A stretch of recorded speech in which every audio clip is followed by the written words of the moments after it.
जैसे जैसे विधानसभा चुनाव निकट आ रहा है, वैसे वैसे सियासी चालें भी चली जा रही हैं। अब जेएलकेएम नेता जयराम महतो मुख्यमंत्री हेमंत सोरेन के सियासी चालों का खुलासा कर रहे हैं। उनका दावा है कि हेमंत सोरेन अगला विधानसभा चुनाव संथाल परगना नहीं, बल्कि कोल्हान में लड़ेंगे। उनका कहना है कि मुख्यमंत्री हेमंत सोरेन अब कोल्हान में सुरक्षित विधानसभा सीट की तलाश में हैं।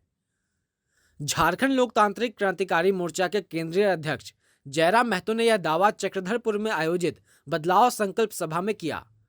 महतो ने कहा कि संथाल क्षेत्र की सभी आरक्षित सीटें अपने परिवार को दे देने के बाद अब मुख्यमंत्री की नजर कोल्हान पर है। यहां भी वे खुद और अपने खास लोगों को लाने की तैयारी में हैं। जयराम महतो ने कहा कि मुख्यमंत्री हेमंत सोरेन अब जोबा मांझी की खाली हुई सीट से चुनाव लड़ने की तैयारी कर रहे हैं। झारखंड की जनता गरीब है और इसी गरीबी के कारण मैया सम्मान योजना के लिए लाइन में खड़ी हैं। जयराम महतो ने आगे कहा कि बेटियों को सम्मान नहीं, काम चाहिए। जयराम महतो ने झारखंड सरकार पर निशाना साधते हुए कहा कि 4.5 साल तक कुछ भी नहीं हुआ और अब चुनाव नजदीक आते ही महिलाओं को 1,000 रुपए के लिए मैया सम्मान योजना का फॉर्म भरवाया जा रहा है। जयराम महतो ने आगे कहा कि अगर सरकार को यह योजना लागू करनी थी तो चुनाव जीतने के बाद ही लागू कर देते। यह तो सिर्फ वोट के लिए लाई गई योजना है।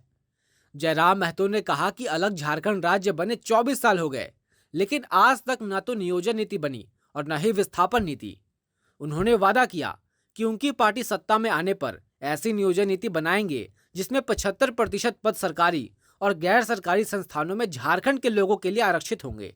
विस्थापन नीति पर बोलते हुए उन्होंने कहा कि विस्थापन नीति नहीं होने के कारण आज भी लोग मुआवजे के लिए भटक रहे हैं। उन्होंने कहा कि उनकी सरकार ऐसी विस्थापन नीति बनाएगी जिससे उद्योगों को जमीन देने के बाद वहां के लोगों को पीढ़ियों तक नौकरी मिले। जयराम महतो ने चंपई सोरेन के भाजपा में जाने पर भी टिप्पणी की। उन्होंने कहा, चंपई सोरेन के साथ कुछ न कुछ परेशानी जरूर रही होगी, इसीलिए उन्होंने जेएमएम छोड़ भाजपा को ज्वाइन किया है। उन्होंने चंपई सोरेन से अपील की कि वे जहां भी रहें अपने बेटे के लिए नहीं बल्कि झारखंड के लिए राजनीति करें।